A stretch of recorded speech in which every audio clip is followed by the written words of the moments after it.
단순히 총과 칼만 많다고 해서 전쟁에서 이기는 시대는 이제 끝났습니다.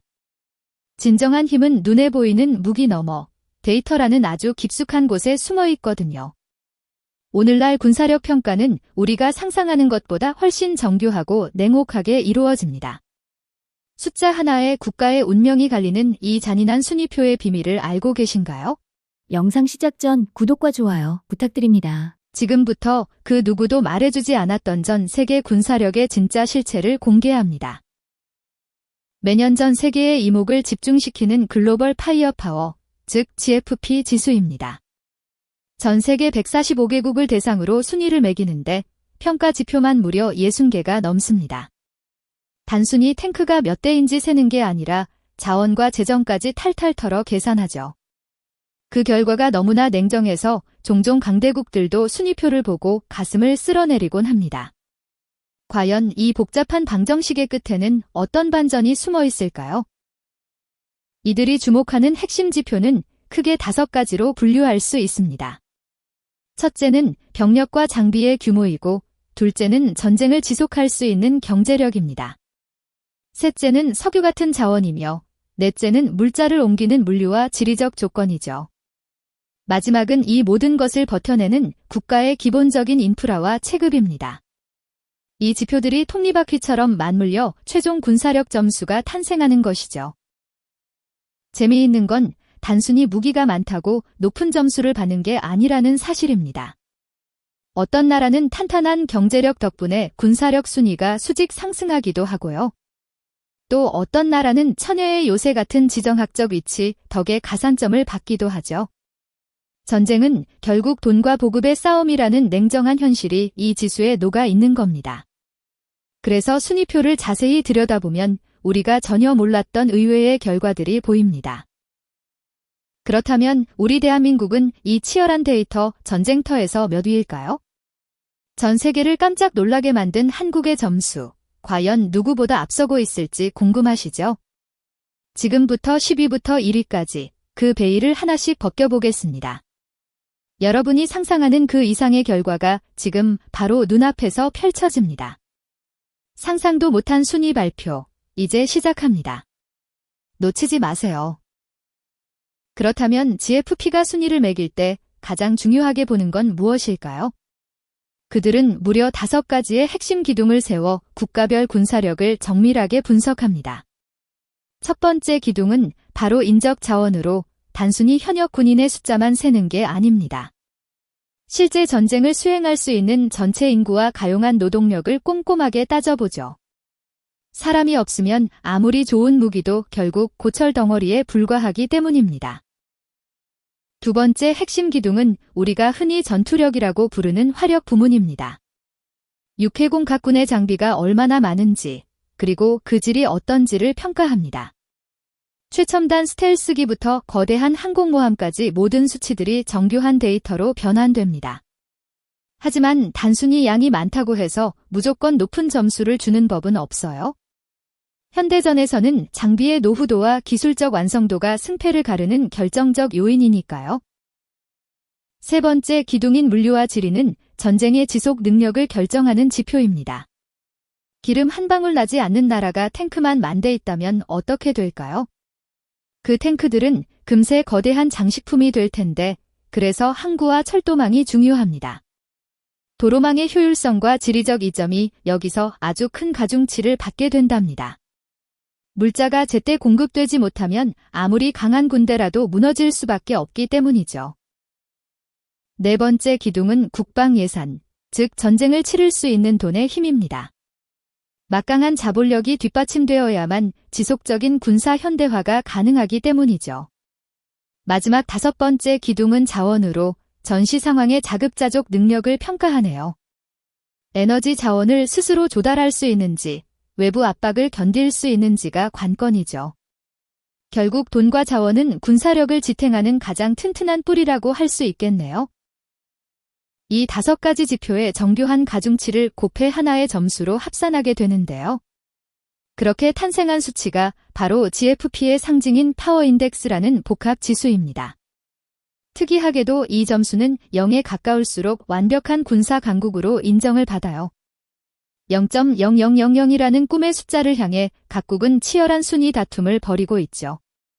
이 복잡한 계산 끝에 나온 결과는 과연 우리의 상식과 얼마나 일치할까요? 하지만 이 정교해 보이는 순위표에도 아주 커다란 반전과 맹점이 하나 숨어 있답니다.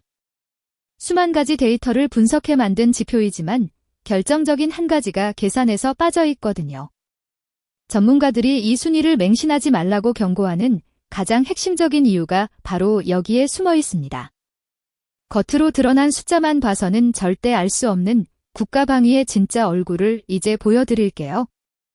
지금부터 설명할 이 맹점 하나 때문에 전체 순위의 판도가 완전히 뒤집힐 수도 있습니다. 바로 인류 최악의 무기인 핵무기가 공식 점수 산출에서 제외되어 있다는 사실이죠. 전쟁을 억제하는 가장 강력한 힘을 빼놓고 재래식 무기 위주로만 평가를 내린 순위랍니다. 핵 보유국들의 실제 파괴력을 생각한다면 이 순위표는 반쪽짜리 정보라고 볼 수도 있어요. 실제 전면전이 터졌을 때 가장 중요한 변수를 데이터 안정성을 위해 의도적으로 배제한 것입니다. 이 점을 모른 채 순위만 본다면 국가의 진짜 힘을 제대로 파악하지 못하는 실수를 범하게 되겠죠. 동맹국과의 협력관계나 사이버 교전 능력처럼 보이지 않는 무형의 전력도 수치에는 빠져 있어요. 현대 전쟁은 총칼로만 싸우는 게 아니라 정보망을 마비시키는 해킹 전쟁이기도 하거든요. 강력한 우방국이 얼마나 도와줄 수 있는지에 따라 전쟁의 양상은 순위와 다르게 흘러가게 됩니다. 숫자로 환산하기 어려운 외교력과 기술 보안 수준이 승패를 가르는 결정적 열쇠가 되는 셈이죠. 데이터가 놓친 이런 무형의 가치들이 사실상 한 나라의 진짜 생존력을 결정짓는 핵심입니다. 지표상 10위권 밖의 나라가 지형적 이점을 활용해 강대국을 당황하게 만드는 일은 충분히 가능합니다. 험준한 산악 지형이나 복잡한 해안선은 최첨단 무기조차 무력하게 만드는 천연의 요새죠. 게릴라 전술이나 비대칭 전력을 잘 활용한다면 순위의 격차는 종이 한 장 차이로 좁혀집니다. 역사적으로도 숫자가 앞선 군대가 패배한 사례는 우리가 생각하는 것보다 훨씬 더 많이 존재해요. 현실의 전쟁터는 계산기 속의 숫자만큼이나 가혹하고 예측 불가능한 변수들로 가득하니까요. 숫자가 보여주는 순위가 실제 전면전의 승패를 완벽히 보장하지는 않는다는 점이 참 흥미롭죠. 순위표는 참고 자료일 뿐 그 나라가 가진 모든 잠재력을 대변하지는 못한다는 뜻입니다. 결국 군사력이란 보이는 무기의 숫자뿐만 아니라 국민의 의지와 국가의 시스템이 합쳐진 결과예요. 아무리 강력한 화력을 갖췄다고 하더라도 전쟁은 숫자만으로 결정되는 단순한 게임이 아니니까요. 데이터가 보여주지 않는 진짜 힘이 무엇인지 한 번쯤 깊이 고민해 보는 것도 좋을 것 같네요. 드디어 2024년 군사력의 최종 성적표를 여러분께 공개해 드릴 시간이 왔습니다. 예상하셨겠지만 1위부터 3위는 여전히 미국, 러시아, 중국이 굳건히 지키고 있죠. 이 세 나라는 다른 국가들과 비교했을 때 압도적인 전력 차이를 보여주고 있답니다. 지표상의 점수만 봐도 이들이 가진 영향력이 얼마나 거대한지 한눈에 알 수 있어요. 하지만 진짜 반전은 그 바로 아래 순위에서 본격적으로 시작된다는 사실입니다. 놀랍게도 우리 대한민국이 영국과 일본, 프랑스를 제치고 당당히 5위를 차지했습니다. 전통적인 군사 강국들을 뒤로하고 기록한 이 순위는 전 세계를 깜짝 놀라게 했죠. 동북아시아의 작은 거인이라 불리는 한국이 유럽의 강호들을 앞질렀다는 증거니까요. 단순히 머릿수만 많은 게 아니라 실질적인 전투 역량이 그만큼 높게 평가받은 거예요. 이 성적표는 대한민국의 국방력이 이제 세계적인 수준에 도달했음을 보여줍니다. 이런 비약적인 성장은 우리 군의 현대화와 강력한 화력 덕분에 가능했던 결실입니다. 특히 전 세계가 주목하는 K방산의 위력이 이번 평가에서 아주 결정적인 역할을 했죠. 여기에 탄탄한 국방 예산 투입이 더해지며 지속 가능한 군사력을 완성할 수 있었답니다. 최신형 전차와 자주포 등 국산 무기 체계의 우수성은 이미 실전에서 증명되고 있어요. 체계적인 훈련과 높은 숙련도를 가진 장병들도 순위를 높이는 데 큰 힘을 보태주었습니다. 하지만 이 숫자가 주는 진짜 교훈은 단순히 누가 더 강한가 하는 서열 싸움이 아니에요. 군사력은 우리를 지키는 든든한 방패인 동시에 국제사회에서 짊어질 책임의 무게입니다. 순위가 높아질수록 우리가 평화를 위해 기여해야 할 역할도 그만큼 커진다는 뜻이기도 하니까요. 힘을 어떻게 사용하는가가 그 나라의 진정한 품격과 가치를 결정짓는 기준이 됩니다. 강한 힘에는 반드시 그에 걸맞은 도덕적 책임과 신중한 판단이 뒤따라야 한다는 점을 잊지 말아야죠. 여러분은 우리나라가 기록한 세계 5위라는 순위가 우리의 실력을 정확히 반영한다고 보시나요? 지표상의 숫자보다 더 중요한 건 우리가 이 힘을 어떻게 지키고 활용하느냐의 문제일 거예요.